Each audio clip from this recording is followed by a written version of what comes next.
I am Elena 31, and last spring I learned through Instagram that my brother Lucas was throwing a grand engagement soiree and I wasn't on the guest list. When I called my dad Thomas to ask if my invitation got lost, he waved me off. It's just a casual reunion, Elena. Don't overthink it. His words stung like frostbite. I'd planned a ski retreat in Breckenridge that weekend anyway, so I packed my bags instead of demanding answers.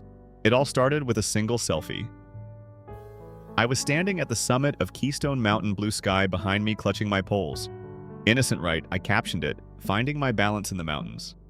Sometimes the best family is the one you choose. I hit post, then shook off the chill in my chest as I clicked share.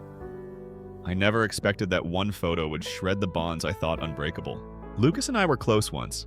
He's 27 now, 4 years younger, and used to follow me everywhere like I was his personal North Star. In our childhood Philadelphia home where my mom Margaret spent her days volunteering and dad disappeared into legal briefs. Lucas leaned on me. I taught him to ride his bike in the cul-de-sac. His knees bled. I held the seat until he found his rhythm, and when I let go, his grin lit the world. "You're my hero, Ellie," he'd panted, wobbling but proud.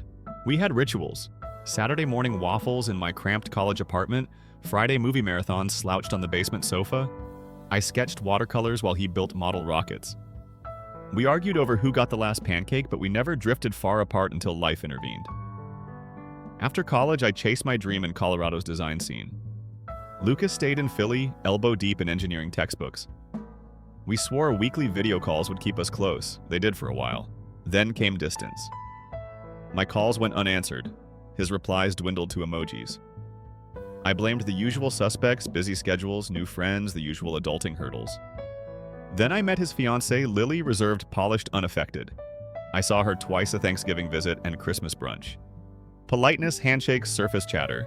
I tried to share childhood tales, but Lily pivoted the conversation to resume's career goals, her brand strategy. I never felt welcome. On a Tuesday evening in March, I lounged at my desk in Denver editing a logo for a startup when Sophia, our cousin, popped up on my feed. She held 2 cocktail dresses, one emerald, one ruby. Caption, "Help me choose for Lucas and Lily's big engagement bash this Saturday, and Josh, family time." My breath caught. Engagement bash Saturday? I had heard nothing. I rifled through my inbox, spammed the mail pile, no invite. My heart lodged in my throat. I called Margaret first. She excelled at deflection. "Darling, that party came together so fast. Lily's grandmother is having surgery next week and wanted a celebration. Lucas must have sent you something." Her voice pitched high. I pressed Mom, "There's still no invitation. Did Lucas forget me?" She laughed. "Sweetie, it's small, mostly close family. Nothing formal. But evasive laughter says more than words ever do." Next, I dialed Dad. "Thomas never sugarcoats. Elena, it's just a reunion of sorts, Lily's side meeting ours," he said. "Definitely not worth a cross-country flight. You focus on your career out there." That was it, a cavalier brush-off. My hands shook as I scrolled through social feeds. Aunt Patricia had a mani-pedicure post, giddy for the big event. My teenage cousin Tyler griped about a dress code that included jackets and ties. Then I spotted the coup de grace. Lily's private event page previewed a formal invitation design and more than 100 names. I tried Lucas next. His call went straight to voicemail. Hours later, a curt text swamped with work and wedding prep. "Talk later." No apology, no explanation, just a screen full of cold pixels. My chest tightened. A high school classmate, someone Lucas barely knew, posted her excitement to attend. Everyone had a seat at Lucas's table, except me. I sat in shocked silence as my living room lights flickered. This wasn't oversight, it was intentional. The brother I'd protected from bullies, the one I'd championed, when schoolmates mocked his thick glasses, had wiped me from his most important moment. I cycled through disbelief, hurt, fury, and back to hurt like pages caught in a blizzard. By 2:00 a.m., sleep was impossible. I called my best friend Avery, ignoring the 2-hour time difference. "I'm not invited to my brother's engagement party," I sobbed. Avery snapped awake. "That's insane. You two were inseparable." She named the obvious culprit, Lily's influence. Could Lily have convinced Lucas I wasn't worth inviting? The thought fanned embers of suspicion and anger. Avery was having none of my self-pity. "No way are you skipping that ski trip. In fact, go and thrive. Post your photos, let them see they lost the real celebration." Her fierce loyalty sparked something in me. Maybe revenge wasn't in the guest list, it was in living well while they sipped tiny hors d'oeuvres under chandelier light. Morning arrived with red-rimmed eyes and a pounding head. I zipped my favorite ski jacket, Lucas's gift to me 2 winters ago, into my suitcase. I let it rest there, a silent emblem of our broken bond. I dialed my colleagues, confirmed my weekend away, and packed my gear with trembling hands. Tomorrow I'd carve fresh tracks in the powder. I'd find warmth and freedom in crisp mountain air. And if my simple selfie could trigger their world to implode, then so could my joy. Tomorrow I would chase the slopes. Today I let the cold fuel my resolve. The mountains awaited, and so did the reckoning that would follow. The morning light slipped through the curtains of our cozy Breckenridge condo, painting the room in pale gold. I stretched beneath my comforter, muscles achy from yesterday's runs, but my heart felt lighter than it had in weeks. The drama back home lingered at the edge of my mind like frost on the windowpane. But in this moment, the only drama was the wild mountain vista beyond the balcony. Dana was already up brewing coffee in the open-plan kitchen. Kyle was rummaging through the fridge for juice. I slid into the kitchen doorway, tying my robe around my waist. "Good morning, sleepwalker," Dana teased, handing me a mug. Her eyes gleamed with the same mischief that had ignited my plan to live well. I sipped the rich brew and let its warmth seep in. Over breakfast, granola yogurt, fresh fruit, we recapped yesterday's highlights. The sprint down Bluebird Run, the near miss with an overzealous snowboarder that ended in universal concern and Dana's relieved laughter. The sunset cocktails by the fire pit where we traded stories of love lost and found. It felt like a different life from the one back in Denver, glued to my phone with worry. "Ready for today's expedition?" Kyle asked, tapping the touchscreen of his ski pass. He had insider intel on a hidden powder stash called Whisper Ridge, a series of untouched glades off the beaten path. "They say the snow there is like stepping into a cloud," he said. Dana grinned. "And it's only for the brave or foolish." I slid my feet into my ski boots and felt anticipation bloom in my chest. "Let's be foolish then." By mid-morning, we'd left the crowded lifts behind. A narrow trail wound through dense spruce forest branches, heavy with fresh powder. My breath came in steady puffs, each exhale a reminder that I was alive and free. We emerged into a sunlit clearing where the slope dropped away in one uninterrupted sheet of snow. Kyle went first, carving arc after arc with practiced ease. He turned, pumping his pole in triumph, and Dana and I followed. My skis sliced through the powder, sending flurries spiraling behind me. In that moment, there was no Instagram, no family drama, just the rush of speed and the quiet thrill of discovery. At the bottom, we high-fived beneath a lone pine. Dana threw her arms around me. "This is what life's about," she said, "embracing the unknown." I nodded, my grin real and unburdened. Back at the lodge for lunch, we settled into a corner booth overlooking the slopes. I scrolled social media once more, half expecting another avalanche of notifications. There was nothing, no calls, no texts, no fevered cousins lamenting my bold move. It dawned on me that in removing myself from the tempest, I'd given them nothing to grab onto. I opened a new post, a snapshot of me and Dana on a summit ledge, arms raised to the sky, legs dangling above the steep drop. The caption wrote itself, "In a world too small for big feelings, find your wide open spaces." I paused, thumb hovering over post. This one was different. It wasn't about family or revenge, it was just true. I tapped share. Minutes later, the first likes popped up, friends, colleagues, people who knew me only through far-flung screens. But I didn't check again. Instead, I tucked my phone into my pocket and met Dana's delighted gaze. The afternoon sun mellowed, turning the snow to soft pink. We tackled the final runs, laughter echoing across the slopes. On our last descent, Dana wiped out spectacularly, sliding down on her backside like a human snow tube. I skied backward to help her up. Graceful, I teased, offering my pole. She shoved me playfully and steadied herself. "Better than being stuck in some country club ballroom, right?" She grinned. "Absolutely," I agreed. But a pang cut through me because I knew exactly what I was missing at that very moment back in Philadelphia. Twinkling lights, champagne flutes, clinking my brother's smile as he thanked each guest. And I wasn't there to see it. Still, I felt no regret. The choice had been taken from me. All I could choose now was how I'd react. I'd chosen joy. I'd chosen to reclaim my story. As we loaded our gear into the car, the sky deepened to indigo. Headlights carved golden paths through the evening mist. In the lodge parking lot, I glimpsed my reflection in the window, wind-blown hair, rosy cheeks, and eyes bright with life. I hardly recognized that version of me until I realized she was me at my best. "Dinner?" Kyle asked. "There's a little tapas place in town that's off the grid." "You in?" I smiled at the prospect of more laughter and new memories. "Lead the way." He backed out and headed toward Main Street, where string lights twinkled over sidewalk cafes and the scent of melting snow mingled with wood smoke. My phone buzzed once, an unfamiliar number. I ignored it. This was my weekend. Let them chase their gossip. I was chasing the horizon. As we drove, I thought of Lucas. I felt sorrow for him too, for losing sight of the sister who'd once been his champion. I wondered if he'd see my posts, if he'd feel a twinge of regret. Maybe. But the truth was, my healing didn't depend on his reaction. It depended on my own willingness to choose myself. We turned a corner, and the glow of restaurant windows spilled onto the street. Dana parked. We climbed out, the crisp air restoring every sense. Ahead lay Dinner Laughter Connection, and tomorrow another run in fresh powder. I paused, hand on the door handle, and let the Denver skyline recede behind me.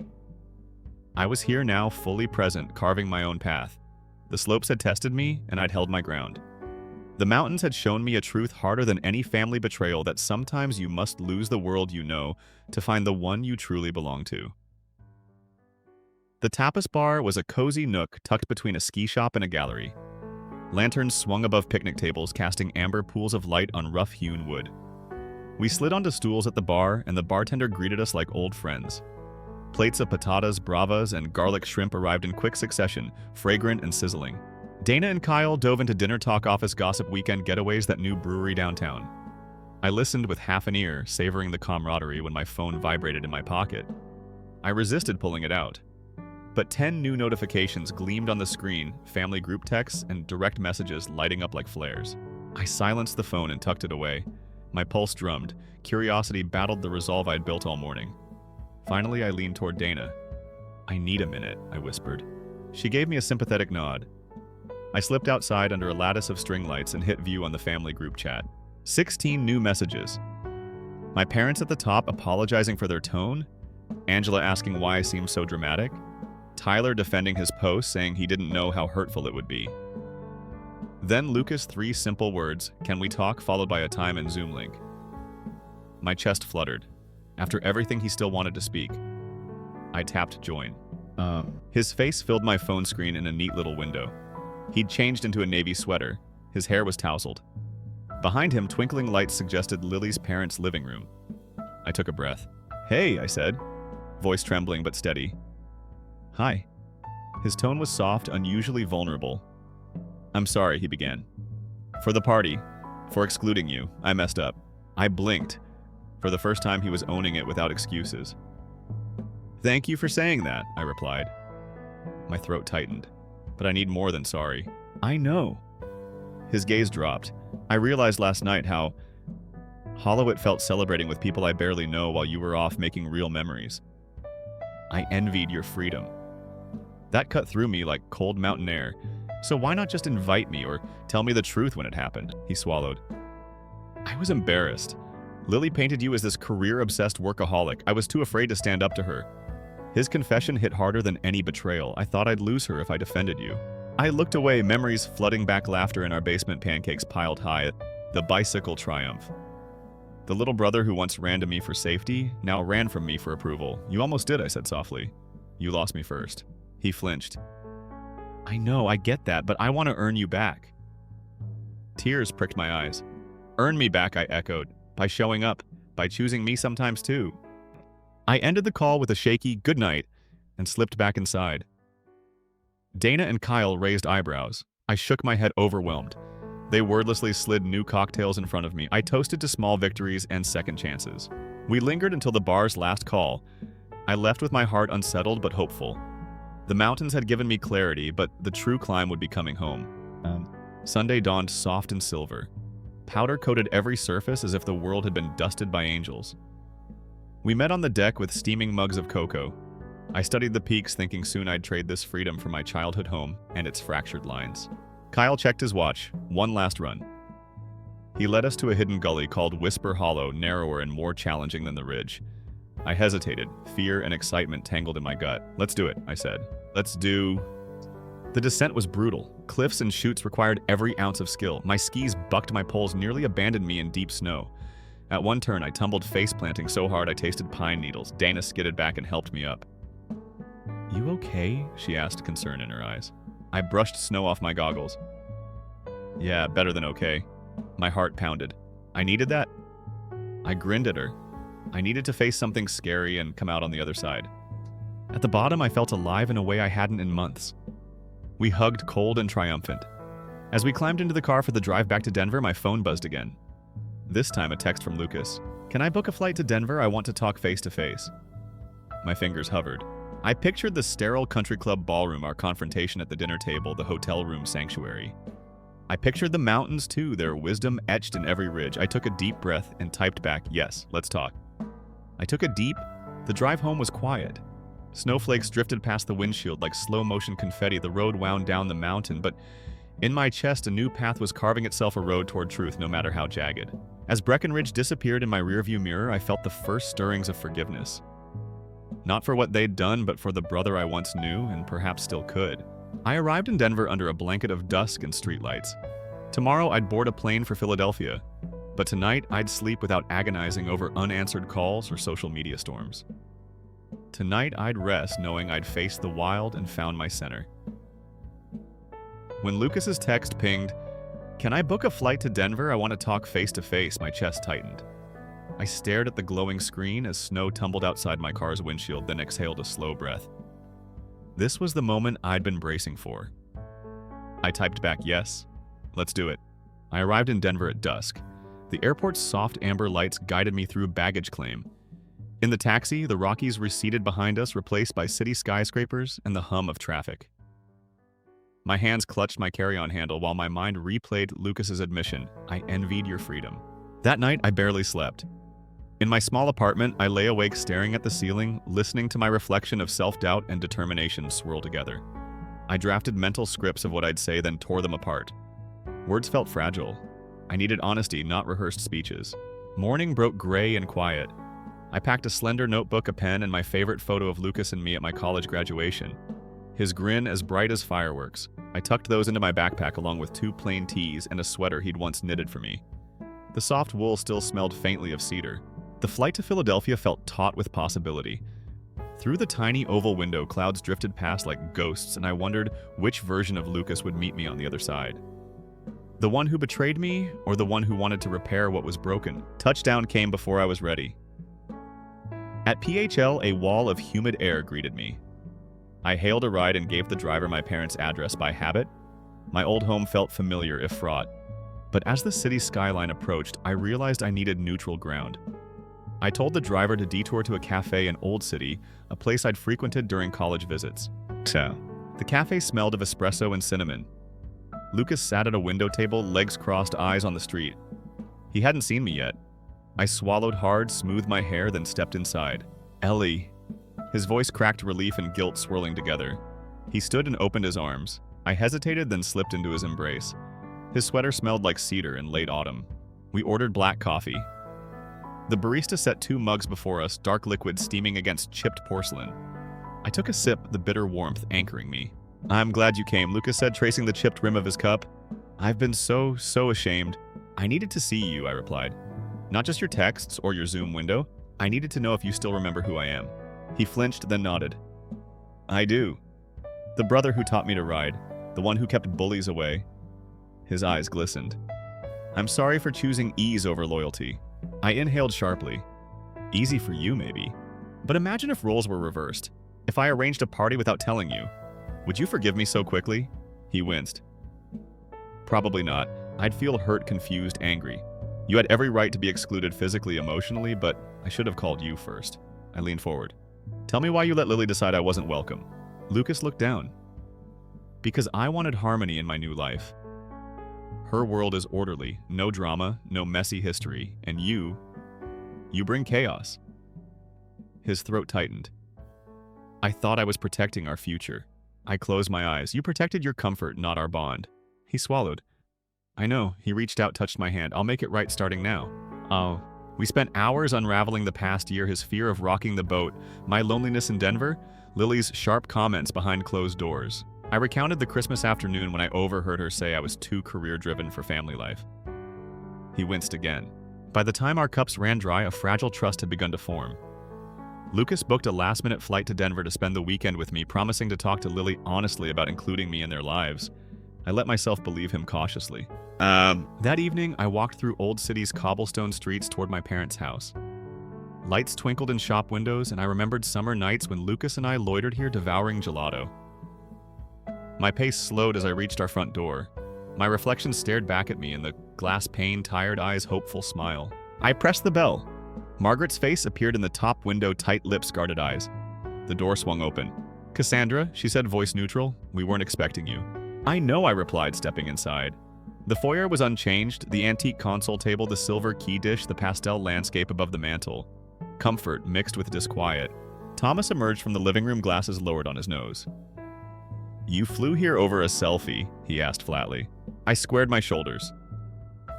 "I flew here to talk about why you all excluded me from Lucas's engagement party, and to decide if this family still matters to me." They exchanged glances. I could almost read their silent script. "We'll deflect. We'll minimize." I refused to let them. "I've already spoken to Lucas," I told them. "He apologized. He owns it, but you enabled it." Margaret's eyes flickered. We didn't want to create conflict. "Avoiding conflict isn't love," I said. "It's cowardice." Thomas leaned forward. "We thought you were busy out in Colorado." "Busy enough to see 1,000 social media posts," I shot back, "but not important enough to get a call." Silence fell heavy as winter air. I looked at the photographs on the wall, my graduation, holiday gatherings, birthday cakes. Each image felt tainted by their inaction. I steadied my voice. "I'm not here to punish you. I'm here to demand respect. If you want me in your lives, you'll treat me as family, not an afterthought." Margaret's shoulders slumped. "We understand." Thomas cleared his throat. "We do. We're sorry." I let the apology hang. I knew rebuilding trust would be a long climb, but assurance bloomed in my chest. I had spoken my truth. I had forced this reckoning. Lucas would arrive tomorrow. I'd face Lily then. But tonight, I reclaimed my place at this table, no longer a silent partner, but a sister who would not be sidelined. The morning light in Philly filtered through lace curtains like a promise. I woke early, my stomach fluttering at the thought of facing Lily. Lucas was already gone. He'd texted that he was taking a walk to clear his head before their dinner together. I stood by the window, staring down at the quiet street, remembering how Lucas and I once pretended our sidewalk was a racetrack for Matchbox cars. That memory felt both distant and urgent now. Margaret knocked softly on my door. Breakfast, she offered, her voice gentler than it had been the night before. She carried a tray, scrambled eggs, toast, fresh berries. I sat at the small table in what used to be my room, now converted to a guest suite. I ate slowly, mindful of the knots in my chest. "If you need anything, just let me know," she said, avoiding my eyes. I nodded. I wanted to believe her. I wanted us to heal, but trust like glass can shatter in a moment and take time to polish back to clarity. Around noon, Lucas sent a text on my way to pick her up. "Dinner at 600. Thank you for being here." My phone buzzed again. Lily's name scrolled across the screen. My thumb hovered over the notification, but I waited until later. I needed focus. I walked to a nearby park. Crisp air bit my cheeks. Bare branches arched above skeletal against a pale sky. I replayed Lily's email months ago when she'd confessed her insecurities and asked for a fresh start. I'd read it at 2 a.m. in Breckenridge, tears staining my pillow. That apology had been heartfelt. Would she sound the same in person? I inhaled. This was my chance to test her words against reality, to see whether her remorse was as solid as I hoped or as fragile as ice. I headed back to the house, every step counting down to the evening's reckoning. At 5:45, Lucas knocked. He looked calmer, more himself, the brother I remembered. He offered a small, hopeful smile. "Ready," I nodded. He walked me into the foyer where Lily stood, framed by the side of the living room she'd helped arrange. She wore a soft blue dress, one that matched her gentle manner, and carried a single white lily in her hand. Our eyes met. I felt a swirl of emotions, hurt, caution, a glimmer of empathy. She stepped forward. "Elena." Her voice was low, sincere. She extended the flower. "For you. I want to start anew." I accepted the lily. Its petals felt cool against my palm. "Thank you," I said. My voice wavered. "That means something." We sat at the long dining table. Margaret lit candles. Thomas poured wine. Lucas took his place between us, his posture a bridge spanning our divide. The first course arrived, butternut squash soup with a swirl of cream. Lily passed me the breadbasket with a deliberate kindness. I probed gently. "Your email mentioned feeling threatened by my history with Lucas." She nodded, eyes downcast. "I grew up thinking families were perfect. No arguments, no messy feelings. When I heard how close you two were, how you'd protected him, defended him, I panicked. I thought maybe I'm not enough. Her hands trembled slightly. The confession cracked the ice. I understood that fear. I leaned forward. You were scared of our bond, but I never wanted to replace you. I wanted to know you. Her gaze lifted. I was selfish. I let my insecurity control me. She swallowed. When invitations went out, I didn't fight for you. I let you be the outsider. Her voice faltered. I'm sorry. I studied her face, open, remorseful. I remembered how Lucas's eyes had watered when I told him I valued freedom over their party. Maybe Lily was sincere. Maybe she wasn't. Our conversation deepened. We spoke of family expectations, of feeling judged, of the ways love can become ownership. Lucas listened, tears glistening. Margaret dabbed her eyes. Thomas's hand tightened around his wineglass. When the main course roasted chicken with rosemary potatoes arrived, the tone had softened. We laughed over a charcoal-flavored finger bowl mishap. Lily recounted how she'd once spilled red wine on her mother's white rug at a dinner party and been shunned for weeks. We exchanged stories of public embarrassment and hidden regrets. By dessert, lemon tart with lavender ice cream, the anxious tension had eased into cautious warmth. Lily looked at me. I know it'll take time. I can't erase what I did. But I want to try. I considered her words. To forgive is to risk being hurt again, but to refuse is to imprison myself in bitterness. I reached across the table and touched her hand, the same one that held the lily. I'm willing, I said softly, but you have to meet me halfway, no more sidelines. She squeezed my hand, I promise. After dinner, Lucas suggested we move to the living room. He found an old photo album, one of mine from our childhood. We flipped through pages of birthday parties, backyard camping trips, awkward teenage haircuts. Lily sat beside me, leaning in to read captions. She asked about each memory.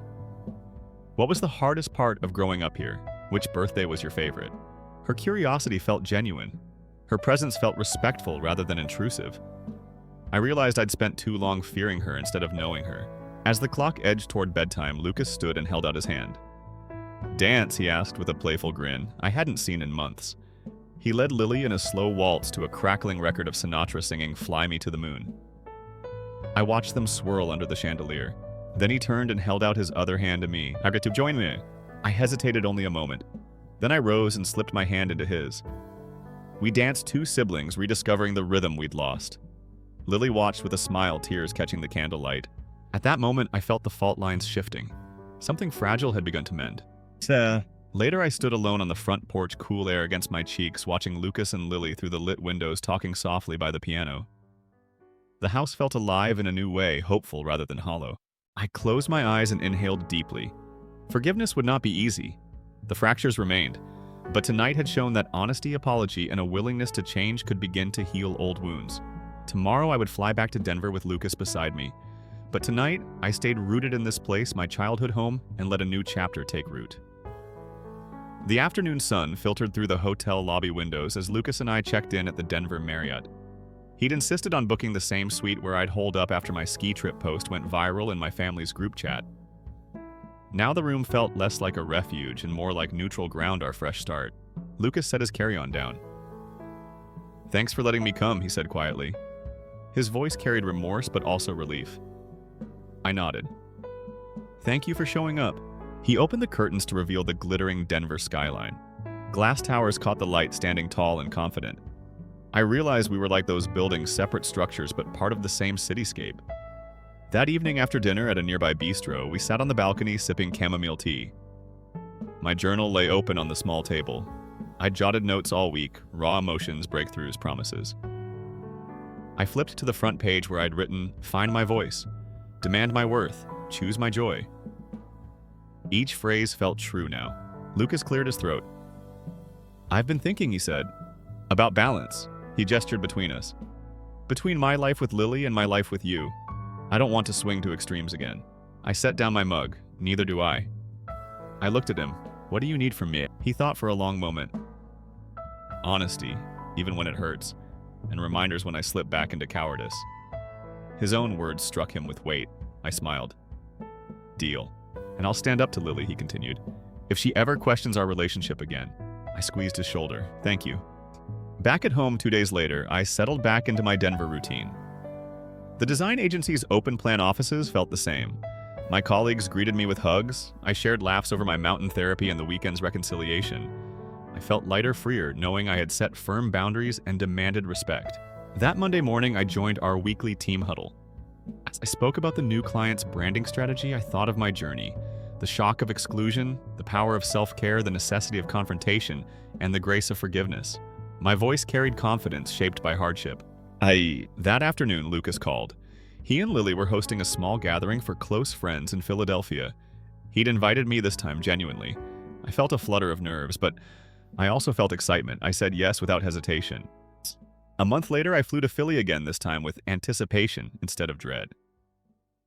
I arrived at Lucas and Lily's newly rented townhouse. Warm light spilled from the windows. Inside, I found a group of friends chatting over wine. They greeted me with smiles. Lily approached, her face alight with genuine happiness. "Welcome," she said, guiding me to a glass of Pinot. "Thank you for coming." I scanned the room. Photos lined the mantel, Lucas and me at my graduation at a college art show at the airport waving goodbye. Lily had framed them. I felt my chest tighten with gratitude. Later, Lucas stood beside me as Lily spoke to her guests. "I want to say something," she said, raising her glass. "This woman here is my sister-in-law, but more importantly, she's my friend. She taught me that family isn't about perfection. It's about showing up and speaking truth. Let's toast to new beginnings." Glasses clinked. Warmth spread through me. I caught Lucas's eye. He nodded, pride twinkling in his gaze. That night, as Lily and I cleared dishes together, she smiled. "Thank you for giving me another chance." I washed a plate and turned to her. "Thank you for being brave enough to reach out." She nodded. "I've learned that fear shouldn't dictate love." I wrapped a towel around my hand, and I've learned that confronting pain can lead to growth. She looked at me sincerely. "You're my sister." Her words settled into my heart. The plane ride back to Denver gave me time to reflect. I scrolled through my journal entries. I highlighted key lessons. Value your voice. Silence breeds resentment. Speak your truth. Choose joy, not revenge. Live well when you're hurt. Joy is the best response. Demand respect. Set boundaries. Family is an excuse for disrespect. Forgiveness requires courage. Trust can rebuild if both sides commit.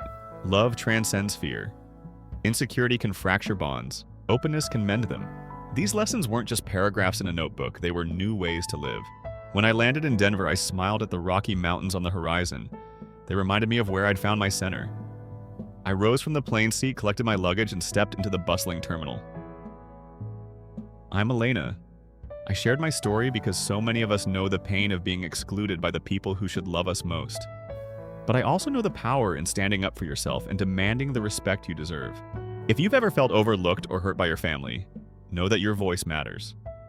Speak your truth, set boundaries, choose your joy, and when you're ready, open your heart to forgiveness. It might lead to the most beautiful transformations. Drop a comment below sharing a time you had to stand up for yourself. Let's learn from each other's journeys. If this story resonated, hit like, subscribe, and share with someone who needs to hear they're not alone. Remember, family isn't perfect, but it can heal when we have the courage to speak and the grace to listen. Story 2. While I collapsed from working 3 jobs, I discovered that my sister was receiving $3,000 per month from her parents. I'm doing well now, and she got sale racks in Paris. My name is Kale. I'm 19 years old, and I just moved to New York City to study medicine. Texas is where I'm originally from. My mother looks after our house while my father works as a surgeon at a university hospital in Dallas. I moved to New York 4 months ago to live alone after I graduated from high school. After a lot of effort, I was admitted to medical school in July. My father has inspired me, but I haven't been able to take advantage of the conventional college experience. Despite having little money, I wanted to have fun, join clubs, and make friends. My tuition is covered by my parents, but I am still in charge of all other expenses. I have experience working as a bartender, tutor, and event coordinator outside of the classroom. Rent and living expenses have been harder to pay each month, even with these jobs. I work mostly on the weekends and switch jobs a lot to fit my schedule. It has been difficult on a physical and mental level. I have trouble staying motivated to study when I get home late from class because I am tired. I'm falling behind in my coursework, and I'm afraid I'll have to start over this year. My studies should be my top priority, but if things keep going this way, I won't be able to focus. I called my mother and requested some financial support, even if it was just a small amount, because I was desperate and nervous. Because of his hectic work schedule, my father is rarely at home, so my mom takes care of the money. My mother claimed that they did not have any extra money and that paying for my tuition was already difficult, so they were unable to send me any more money despite the fact that my father makes a respectable living. I was stuck with that response. I'm envious of my friends who live alone because the majority of them receive financial support from their parents. However, I decided to keep putting a lot of effort into my career. There were always differences between my sister Isolde and me as we grew up. She is currently 21 years old and attends a prestigious Parisian school to study fashion design. Isolde seemed to have it easier than I did, even though I always had to work hard to earn my accomplishments. My mother used to call her my golden sister, the one with a special touch who was bound for greatness. I like my sister. Don't get me wrong, but when we were younger between 10 and 12, it was hard to ignore the difference in our treatment. My report card showed that I received all A's. Mom said, "That's what we expect from you, Kale." After looking at it, Isolde brought home mostly B's and a few C's that day, and her mother threw her a small celebration, complimenting her artistic mind and declaring that she wasn't interested in academics. Dad never mentioned the discrepancy, but he seemed uncomfortable with it. I had to retake my midterm exams because I hadn't prepared enough. After finishing the retests in August, I started my summer vacation. I plan to work as many jobs as I can during the extended break in order to make as much money as I can. I plan to spend more time studying after the summer vacation. I will therefore reduce the number of work shifts. This suggests that in order to lower my living expenses, I will need to save even more money. In order to save money on transportation, I intend to eat bread, instant noodles, and discounted pre-made meals. I travel everywhere on my bike. I had never had to worry about money before because I was raised in a wealthy household. Even though I was very busy after moving, I never expected to live in such poverty. Through text messaging, I was able to get in touch with a friend from college. Every now and then, I looked at my sister's Instagram. Her account was flooded with pictures of fashion shows, hip cafes in Paris, and weekend getaways to Milan and Monaco. Every picture seemed to showcase a new piece of high-end apparel or accessories.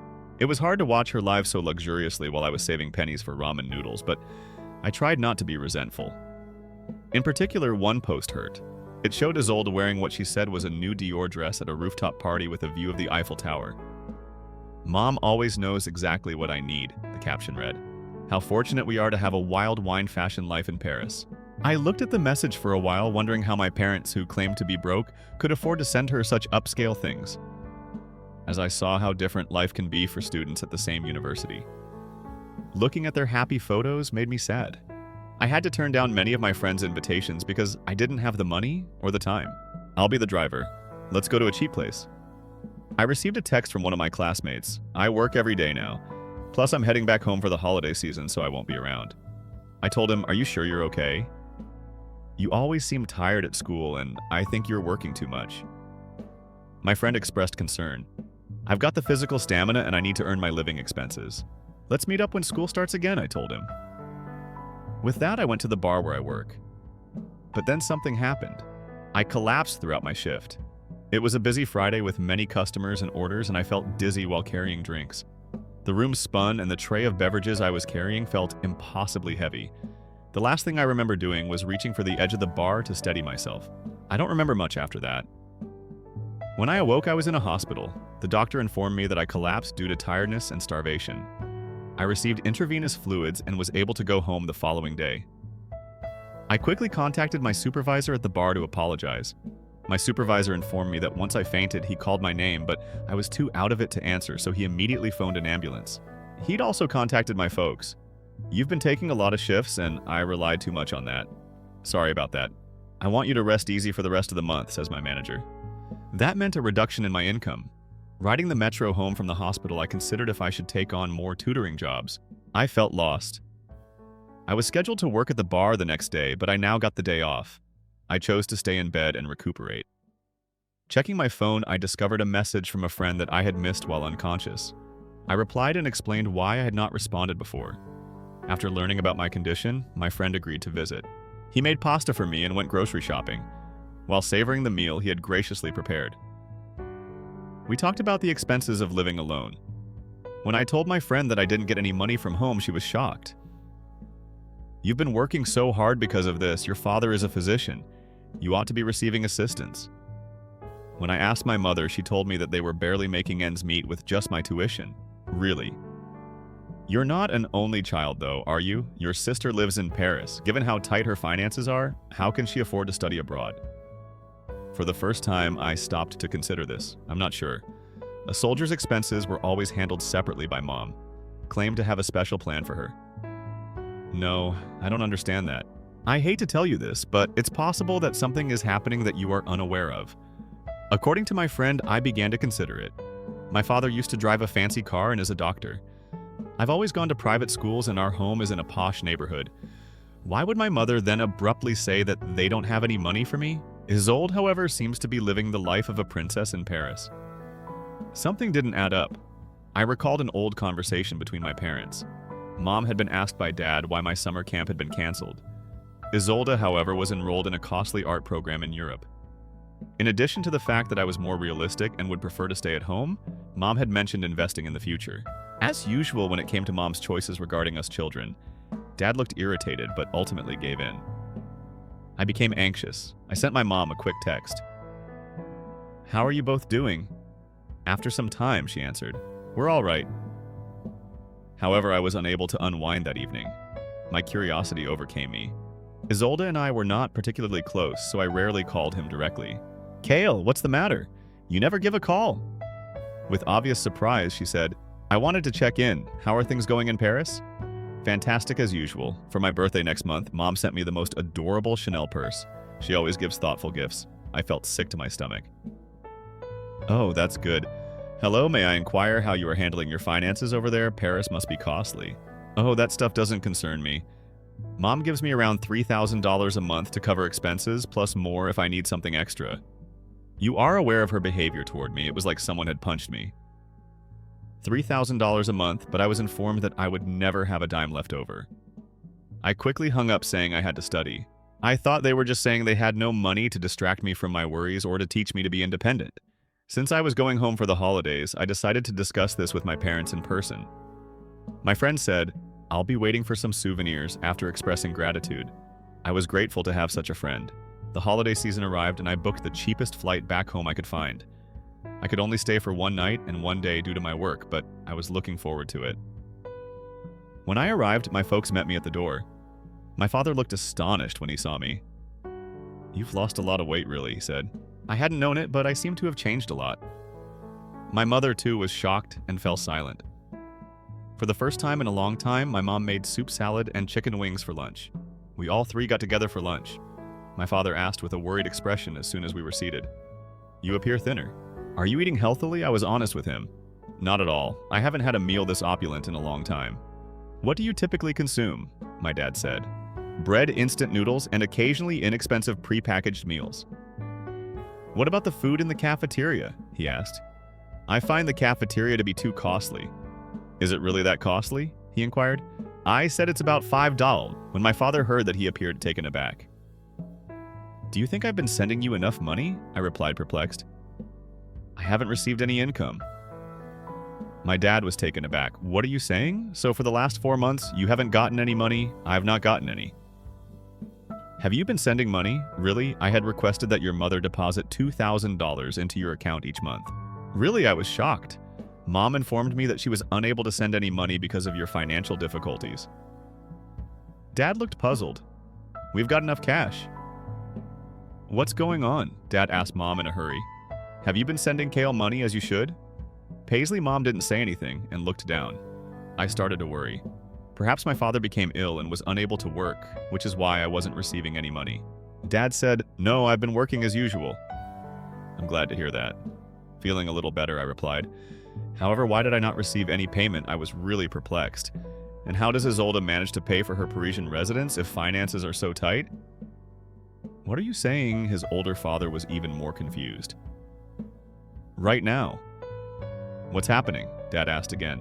Mom didn't say anything and wouldn't look at us. "Don't be silent, please." "Could you elaborate?" Dad pleaded once more. Mom said softly at last, "Kale hasn't received any money from me." "What? Have you not sent Kale any money?" She acknowledged it. Both my dad and I were shocked. "What?"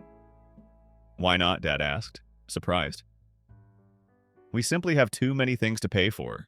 "Isn't our house loan already paid off?" Mom asked. Dad demanded. Mom confessed after realizing she could no longer keep it a secret. "For Isolde, I have been holding on to the money." I was surprised. "For Isolde, what do you mean you don't need it as much as she does?" Mom gave a quiet explanation. "She's in Paris studying fashion. It costs a lot. She must dress the part, establish connections. I requested a small amount of money. But even though you were sending Isolde $3,000 a month, you claimed that you couldn't afford it. Mom's head jerked upward.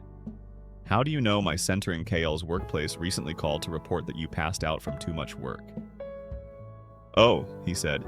Additionally, I observed your weight loss today. What KL fell? What took place? My father seemed to have never heard of this before. I answered. It wasn't serious, though. How come you didn't tell me? Dad's voice rose as he asked Mom.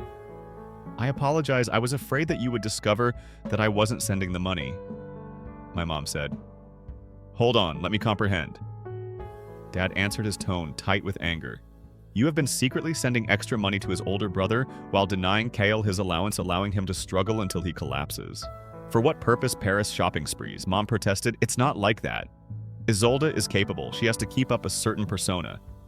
Kyle has no potential, and you have no idea what the fashion industry is all about. Dad asked astonishedly. He is a medical student. He is doing what I have done. That's precisely it. Mom answered. He is just like you. He will be all right. He is self-sufficient. His elder is unique. She is sensitive. She requires assistance. I was shocked by what I heard. Even though I had always suspected partiality, it was heartbreaking to hear it stated so bluntly. You've been giving her how much, Dad? He said in a dangerously low voice. Mom paused. $3,000 per month for living costs, plus a little more occasionally. How much extra? Dad asked. I'm not sure. Perhaps another $2,000 or $3,000. A few months for social gatherings, appropriate attire, and accessories. Dad's expression had gone white. Accordingly, you have been allocating $5,000 or $6,000 per month to his order. Kale, on the other hand, has been working himself to death and starving himself when stated that way. That sounds awful, Mom said defensively. However, he sold her career and his building. These things are necessary for her. And with all this cash, what has she been purchasing? My dad said. Only the necessities for her. Mom said nothing. Like the Chanel purse you recently got her for next month's birthday, I spoke quietly. Mom gave me a startled look. How did you? I gave her a call. She filled me in on everything. How you always see to it that she has what she requires. Every time she requests something special, you send her extra. This is not possible. Dad said, shook his head. Kale had no money, so he had to work until he passed out. His sister, meanwhile, is strutting around Paris with high-end purses. Mom said defensively, lifting her chin, Isolde has always been special. She requires additional assistance. No, Dad said firmly. She needs a reality check, and you both need one. He looked over at me. Kale. I'm very sorry. I was unaware that this was taking place. I always assumed you were getting your allowance. Don't worry, Dad. It's not acceptable, I know. He interrupted. This is all wrong. He looked back at his mother. Paisley. From now on, I'll take care of all the money. We'll have a serious conversation about Isolde's expenses after I transfer funds straight to Kale's account. Mom said you couldn't do that. He needs to learn the value of money because he is older. Dad cut her off. At the age of 21, she lives like a star on our dime. It ends now, even though her brother is almost working himself to death. The rest of lunch was tense and a little quiet. With a sudden lack of appetite, I picked at my dinner. Mom, who had just been starved, patted her eyes with her handkerchief, playing the victim every now and then, as Dad sat stiff with anger. I noticed a muscle twitching in his face as his jaw clenched so tightly. Overwhelmed by everything that had transpired, I returned to my room. Downstairs, I could hear my parents arguing, their voices rising and then falling into tense murmurs. I lay on my bed and looked up at my childhood room's ceiling, thinking back on all the years of subtly showing preference. I was told I could save up for a car, but Isolde got one for her 16th birthday. Whereas my academic accomplishments were viewed as commonplace and unexceptional, her artwork was framed and prominently displayed throughout the house. I wanted to attend a science camp that summer, but I was told it was too costly. Later, I learned that Isolde had been sent to Italy for a month-long art program. The pattern had always existed, but I had never recognized how profound it was until everything became clear. The disparity in money was merely the latest and most noticeable example of Mom's enduring preference. Dad knocked on my door later that night. May I enter? He took a firm seat on the edge of my bed after I nodded. He said, I want you to know how sorry I am.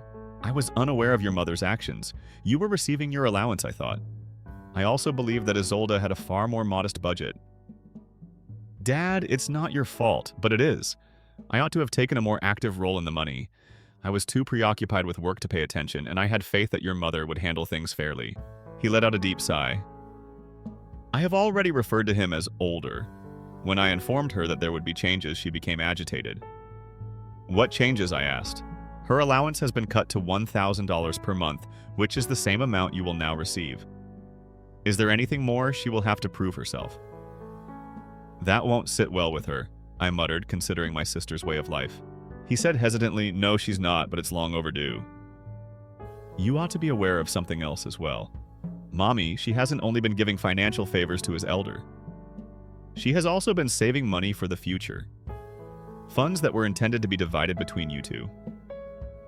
What are you saying? You and your sister are expected to receive an equal share of our family trust when you both turn 25. In order to open a different account, your mother has been taking money out of it. Additionally, he sold his name. I was sick to my stomach. What is the amount? So far, about $300,000. Even the number was incomprehensible to me. I had underestimated the amount of money. I've started the process of returning those funds to the family trust and frozen that account. It's the right thing to do, but it will require some legal work, according to my dad.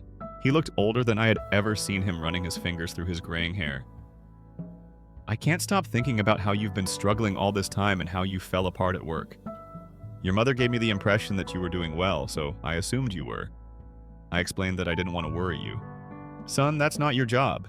It's my responsibility to care for you and worry about you. His voice cracked a little, and I didn't succeed at that.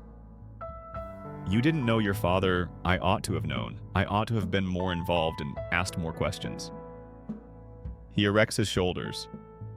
Now, though, that is different. I'm going to be much more involved in his shoulders and your life from now on.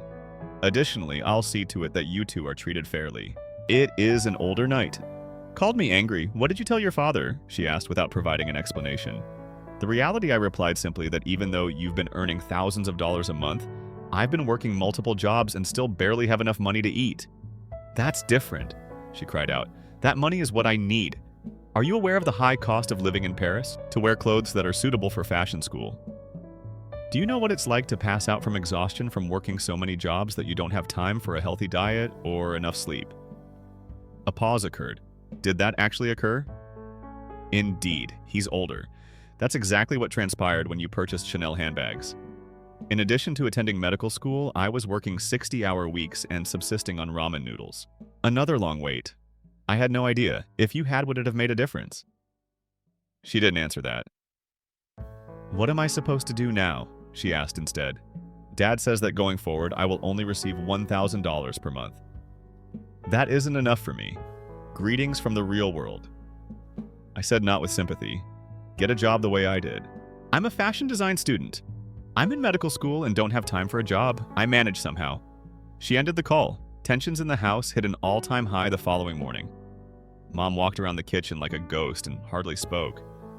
As if to make up for lost time, Dad continued to try to talk to me. I've been talking to your mother, he said at last. We must change a few things. What changes? I asked, looking at my mother, who was absorbed in her coffee cup. I'm taking charge of the family's finances to start, Dad said firmly. And from now on, I'll be much more active in both of your lives. Mom raised her head. You're still treating his older brother too harshly, in my opinion. She needs what she needs. According to my father, we should take the same lessons that Kyle had to learn the hard way. Autonomy, accountability, the importance of diligence. Mom insisted that she was different. Her sensitivity is higher. No, Dad said firmly. She is not unique. You have simply treated her differently. Mom fell silent once more. We need to talk about something else, Dad said, looking back at me. I was having issues with your mom. My heart sank. What sort of issues? This financial situation, it revealed some more serious problems. For years, your mother has shown preference for his older child, and I've let it happen. I had no idea it had gotten so bad. What do you say? Even though I already knew, I asked. Dad said, we're going to try counseling. But I want to tell you the truth. Our marriage may not be able to bounce back from this. The trust has been betrayed. Mom's eyes grew irate as she looked up. You're holding me responsible for everything? For wanting to provide the best opportunity for success for our daughter?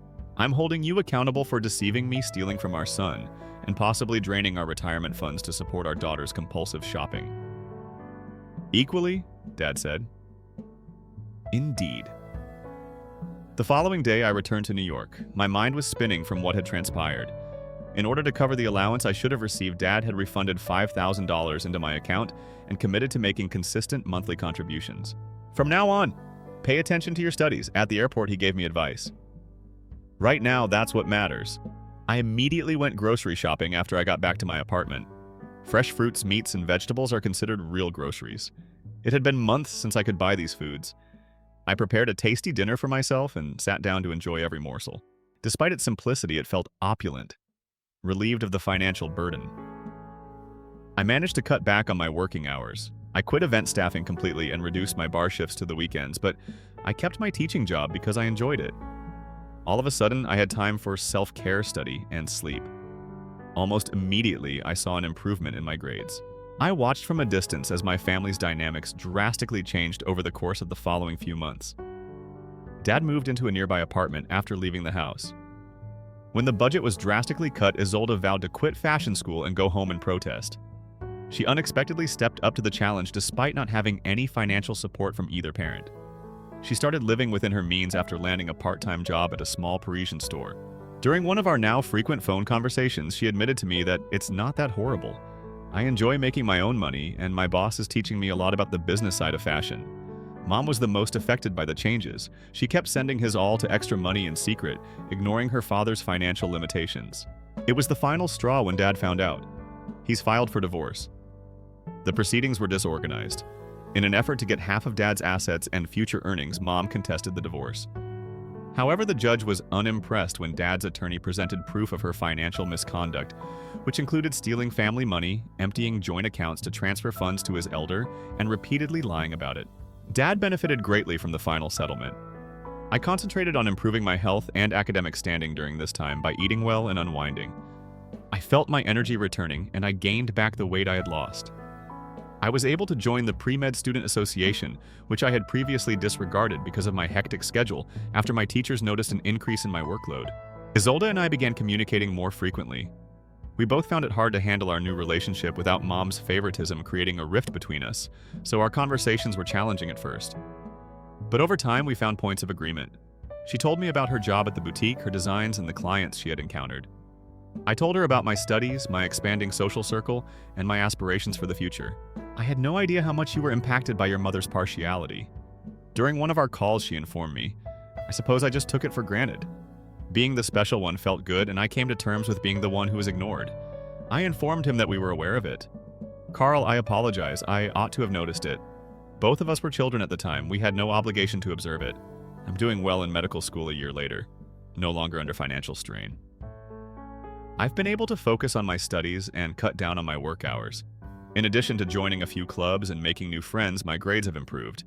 Dad seems happier than I have seen him in years, and he has adapted to his new life as a bachelor.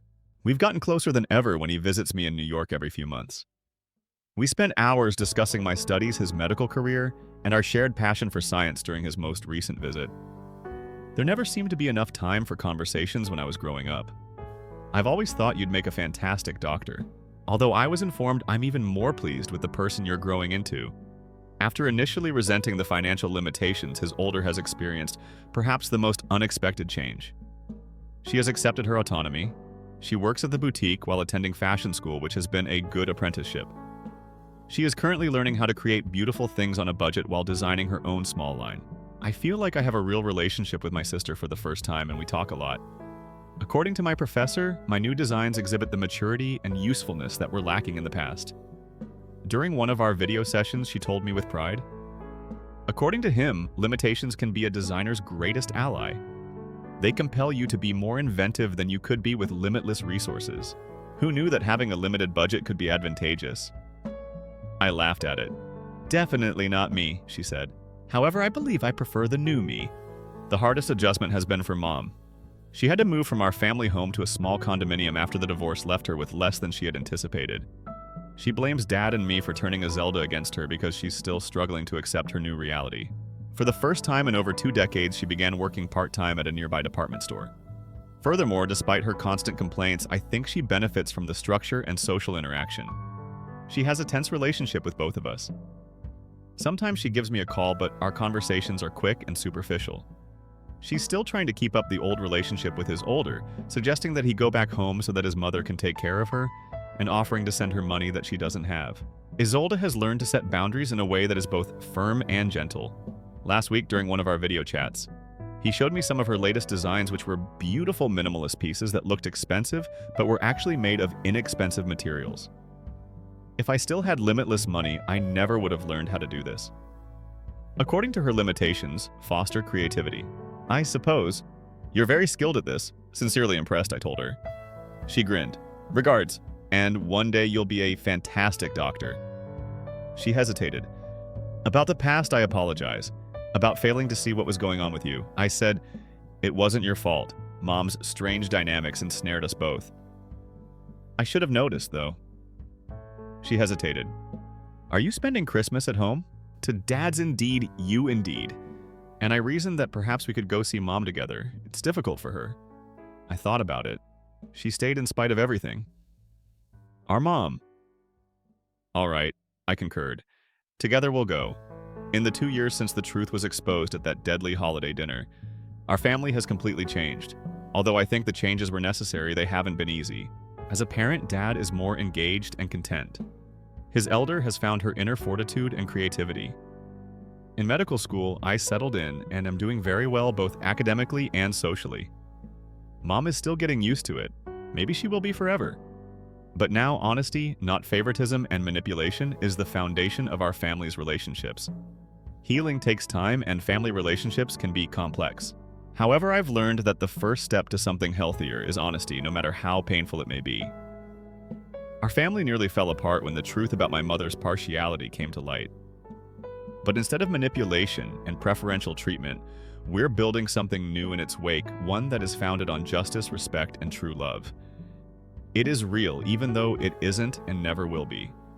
And I feel like I'm being accepted for who I am for the first time in my life. As Kyle, and not just as the underdog kid. I'm a brother, a son, a medical student, and a person who deserves love and support. I never thought things would change so drastically as I am now 3 years later. I'm in my 4th year of medical school, almost at the top of my class, and getting ready for interviews for residency. Dad has supported me the entire time, flying to New York for every significant milestone and calling once a week to check in. Isolde shocked everyone last month when she debuted her own independent fashion brand in Paris. The thing that shocked me the most was seeing my father smiling proudly sitting in the first row during the presentation. She has developed her own relationship with her father after years of being her mother's project. Several stores have taken notice of her simple, elegant, and useful designs. Without her family's help, she's achieving success on her own terms. The journey has not been easy for Mom. She was humbled by the divorce in ways that neither of us could have predicted. When she was promoted to assistant manager at her department store last year, something changed. One night she called me crying, "Carl, you have my admiration." I had been waiting for her to say those words my entire life. I was completely mistaken. We're trying to improve our relationship, but it's still difficult. She is presently undergoing treatment in an effort to understand the reasons behind her intense feelings for Isolde. It seems to stem from her early years as the underappreciated sibling. She is at last gaining a clear view of both of her children. Dad's encounter with Marin, a pediatric nurse at his hospital 6 months ago, was the most surprising development. I was thrilled for him when he called to announce he was getting engaged, and it's been amazing to watch him rediscover love at the age of 52. Dad and Marin Isolde are coming in from Paris, so this will be our first Christmas as a family. Mom. Yes, both she and I are invited.